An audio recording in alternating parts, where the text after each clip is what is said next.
Yes. Researching the history of child poverty in New Zealand, it was really noticeable that there was a total lack of studies and statistical records. And according to independent New Zealand economist Brian Easton, there was very little done before the 1972 Royal Commission on Social Security. However, while doing this research on poverty, I did run across into a lot of records on welfare and history, whose existence has been widely recorded and discussed. And so there's been this connection between welfare and poverty formed, and so I'm asking, why is this? Well, the government-led welfare was established in New Zealand in 1898 with a old age pension. This was for 65 years and over. It was means tested. It was brutally racist, but it wasn't sexist. Women had equal right to it. It was aligned with the sense of citizenship, a sense of entitlement. Okay. So it wasn't based on the charity model, which was a competing model at the time, which had very strict criteria. So it was a gift from the state to enable those receiving, and this is very key words, to participate and belong. They were the legal terms. Michael Joseph Savage, the Prime Minister at the time, he was very into this idea of we are our brother's keeper. Yeah? So there's this extended sense of generosity there. Next slide.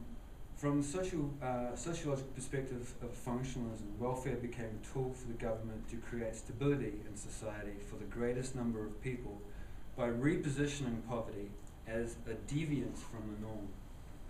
Okay.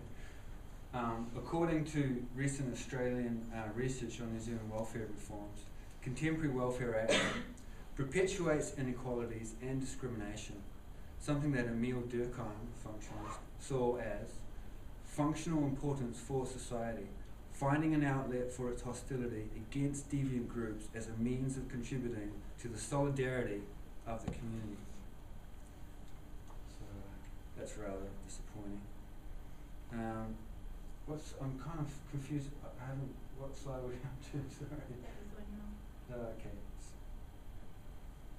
Next slide. Yes, thank you. Sorry, slide 4. Yeah. Throughout New Zealand history, the national parties represented the farmers who are landowners and therefore the owners of the means of production, the rulers. The Labour Party, therefore, by default, represented the interests of the oppressed workers, those without the means and the means of production, the ruled, the parents of children in poverty. This all changed in the 1980s when the Labour government adopted the policies of the ruling class, the free market system. In 1994, the international magazine The Economist observed, it is no coincidence that the biggest increases in income inequalities have occurred in economies such as those of America, Britain and New Zealand, where free market economic policies have been pursued most zealously. What did the Financial Minister Bill Birch say when faced with the statistical evidence that income disparities in New Zealand were becoming wider and wider back in 1994? He replied, "It doesn't worry me." Effectively, what the Labour Party has done by adopting the policies of the ruling class, the free market system, they have silenced the voice of the disadvantaged parts of society. There is no longer representation of the oppressed at a major political level. If we look at conflict theory, which emphasises the tension between individual groups and society, we can start to understand how disastrous it has been for the poor of New Zealand that the ruling class have been able to so completely dominate both sides of the conflict between rich and poor.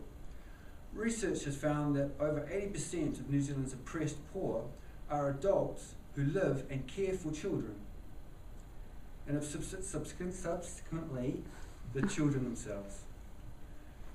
Ever since its inclusion as institutional policy, child poverty has been defined by the language of the bourgeoisie, the ruling class.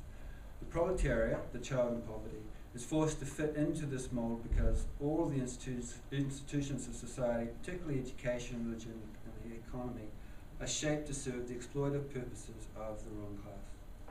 Next slide. Oh, sorry, that was this. That's what we were talking about just now. Oh. Yeah, you can see the bottom 50%. Bottom 50% of the people own 7% of the wealth. Okay, next slide.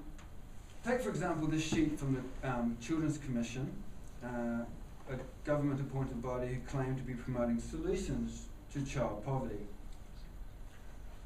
Of 78 recommendations, not one suggests a redistribution of wealth. Of 270,000 children, these are actually consumers, 270,000 of them.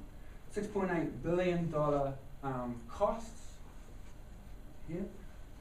No, this is a $6.8 billion industry. The solutions to poverty is feeding off child poverty. This is poverty recycling. When we analyse what is happening here, we see that the structure maintains the social, economic, political and coercive power of one group at the expense of all others. Just before 2011, here in New Zealand, a TV documentary was presented on child poverty in New Zealand.